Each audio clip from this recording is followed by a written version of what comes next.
What's up, everyone? Welcome to the Monday, July 3rd edition of the MLB Sims video. I am your host, Adam Scherer. You can follow me on Twitter at ShipMyMoneyDFS. We have a six-game MLB slate tonight. We're going to walk through some of the top simulated lineups on DraftKings using the MLB Sims Tool. We're going to talk about why the lineups look the way they do, some of the best teams showing up, best or highest exposed pitchers showing up, some contrarian plays that we can get to help balance out our lineups. And we're going to start with that now. If this is your first time watching the video, this on screen is our MLB Sims tool. You can upload up to 2,000 lineups. You can use our projections. You can use your own projections. And you're going to simulate those lineups, or the tool rather, is going to simulate those lineups and give you the lineups that are expected to win the most. Now, for the purpose of this video, I used my own projections. I simulated 2,000 lineups in Fantasy Cruncher. They're all five-man stacks. I didn't worry about any secondary stacks. Obviously, if you're doing this on your own, you would probably want to include some secondary stacks as well. And we're going to walk through and see how everything looks. If you are looking to use this tool, there's a link below the video on YouTube. I'll also post the link on Twitter if you're watching it there. And if you're looking to upload your own projections, it's as simple as just checking the box that says use custom projections, downloading the template, putting your projections into it, uploading it. Here you upload your CSV of lineups that you made, in my case using Fantasy Cruncher, and then you just hit run contest simulation. And within about a minute, it's going to give you all of the results. So starting here with the top simulated ROI lineups, we see a nice mix in terms of stacks here. Minnesota five-man at the top. That makes a lot of sense. They are going to be a popular stack. They're a stack that we're getting to a lot, as we'll see in this tool. I expect to have them a lot. They have the highest implied run total on the slate at 5.5. They're also extremely inexpensive. They have a very good matchup tonight against Austin Cox, who does not project as a good major league pitcher whatsoever. It's hot and humid, good hitting weather. Everything looks really good for Minnesota. So it's more a matter of how can we play Minnesota stacks and still give ourselves a chance to win by getting to some lower owned plays, because they do stand out as pretty clearly the top stack on the slate. So looking through this first lineup, the five-man Minnesota stack, you have your five twins with Christian Vasquez, Kyle Farmer, Carlos Correa, Byron Buxton, and Willie Castro. As far as one-offs, we have Shohei Ohtani, Fernando Tatis, and Ozzy Albies. So clearly three very, very high upside one-offs as well. Pitching is where we end up being a little bit different. We have Michael Grove, who is likely to start in place of Clayton Kershaw tonight. He's only $5,300. He's going to be relatively popular on this slate. He's very cheap. It's a six-game slate. He has a decent matchup with the Pirates, but the ownership won't be too crazy because pitcher pricing on this slate in general is just underpriced. So you're not going to need to pay down for Grove all that much. The contrarian piece that we have here is Keller. He is $8,800, and that's a cheaper price tag than we normally get on Keller, but it's still $200 more than a very, very popular Blake Snell. We also have other pitching on this slate that projects better than Keller that we can get to, like Joe Ryan. Keller has a very tough matchup against the Dodgers, but the ceiling is certainly still there for him. So it makes a lot of sense in a lineup like this where you're getting to good one-offs that people are going to play. You're getting to a popular stack. It's this kind of lineup where it makes sense to sort of take a little bit of a hit in terms of your median projection and go to a low-owned pitcher that still has a very high ceiling. Next, we have a five-man Kansas City stack on the other side of that Minnesota game. We have two Atlanta bats with it. So Kansas City, not likely to be that popular. They are going up against Joe Ryan, so they have a difficult matchup. We have them middle of the pack in terms of top stack percentage, but they do offer a pretty high value percentage as well. So in terms of stack score, which is our metric that combines top stack percentage and top value percentage, Kansas City's coming in sixth out of 12 teams. Nothing really wrong there.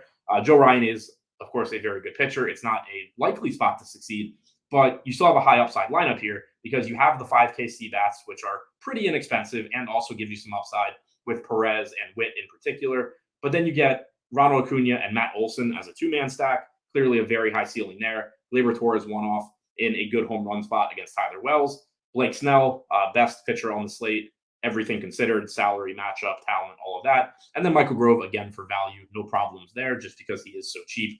Here we have a Minnesota Atlanta 5-2 stack, Joe Ryan and Michael Grove. So not as contrarian at pitcher here because Ryan is going to get ownership, but still no Blake Snell in the five-man Minnesota stack.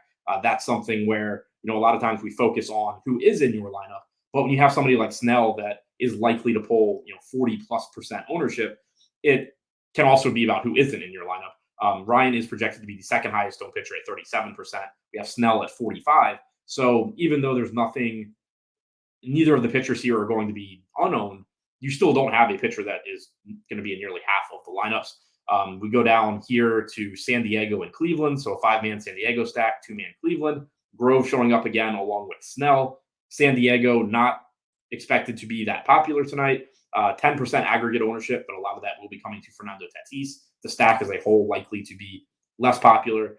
So here you have Tatis in there, but you also have Soto, Grisham, Kim, and Gary Sanchez. You have a 2-man Cleveland stack, which isn't likely to be that popular either. Jose Ramirez, always a strong play. Josh Bell gives you upside. And then, as I said, Grove and Snell as your pitchers. Nice mix of stacks here in these top lineups. Now, when you use the quick favorite button, select the top 150 lineups by simulated ROI and see how things are showing up over here first in terms of player exposures. Blake Snell is coming in as our highest owned overall player in that set of 150 lineups, basically right in line with the field. We have in here 46.5% projected ownership, 46.5% exposure coming in the Snell. So pretty much in line with the field there, not too far over on Joe Ryan. We are, at least right now, taking a stand on Minnesota. 15% projected ownership to Correa. He's showing up 39% as our highest owned hitter. Kyle Farmer, 21% ownership, 39% exposure. Buxton, same thing. So getting over the field on those guys. Also taking a stand on Grove. Very, very cheap, 37% exposure compared to 15% ownership. Keller, we talked about. It makes sense. Your exposures sort of need to be taken in context. And this isn't saying that Mitch Keller is necessarily a great play on this slate. Again, he has the tough matchup against the Dodgers. But when you think about, we're getting to so much Blake Snell, Joe Ryan, and then popular bats with Correa, Farmer, Buxton, Keller fits really, really well with those players. So it makes a lot of sense that we are getting over the field on him. 28% Mitch Keller at only about 9.5% ownership.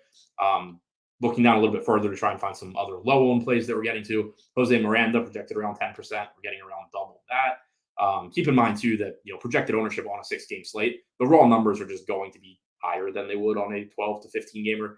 Anthony Rizzo, we're getting a bit over the field on. Really like that one. In Yankee Stadium, we know it plays up power, left-handed power in particular. Tyler Wells has had a solid year for Baltimore, but he does have home run issues. Sets up really nicely for Rizzo. That's going to be a good one-off. It's going to be a good, mini stack. You can pair him with Gleyber Torres, Giancarlo Stanton, Jake Bowers for cheap, Harrison Bader showing up a bit. So some pretty interesting, stands that we're taking here. But when you consider everything together, it makes a lot of sense. Now looking at the top stack exposures, not surprising based on our individual player exposures, 35% 5-man Minnesota stacks, 12% Pittsburgh. Now we were getting a lot of Michael Grove, but that's basically a price play on Grove. It makes sense to get into the Pittsburgh side as well, as Grove is far from an established major league pitcher. We do have some pretty solid pitching on this slate, and with there only being 12 offenses to choose from, targeting against Grove makes a lot of sense. Good home run spot for the Yankees. I like that one. Padres are always a high upside offense. Baltimore looks good in Yankee Stadium going up against Domingo Germán, who is coming off of a perfect game, but has had issues with home runs this year, particularly left-handed home runs. Baltimore's got tons of left-handed power, good park for it. So pretty happy with the way the top stacks are showing up here as well. One last thing I want to check out is just see how big of a difference, if anything, we get if we sort lineups by win percentage rather than simulated ROI. That's a strategy that I don't mind using in your largest field tournaments, just because everything is so top heavy. They're so hard to win. I don't mind really just chasing first place aggressively in those. Whereas, the smaller tournaments you're playing, the more I'm going to lean towards caring, how often lineups are cashing and all of that as well. Looking at the stack exposures, not surprisingly, you get things flattened out quite a bit. Minnesota's still at the top, but coming from 35% 5-mans down to 12%. San Diego comes up a bit. KC and Atlanta come up. Atlanta in particular makes a lot of sense that they would rise when you're sorting by win percentage compared to simulated ROI. They're expensive. You're overpaying a bit in terms of median projection, but you're not overpaying in terms of upside, and they certainly can come through and win you a lot. So they are a team that I would definitely want and expect to be rising in exposure if you're playing less Minnesota. So interesting to see the exposure sort of flatten out. when you look at them from an individual standpoint, we actually get even more Grove and Keller at the top. So getting to those low-owned pitchers even more. Acuna ends up being our highest owned hitter at about 23%. So something to keep in mind. Again, I think that there's different ways you can approach this.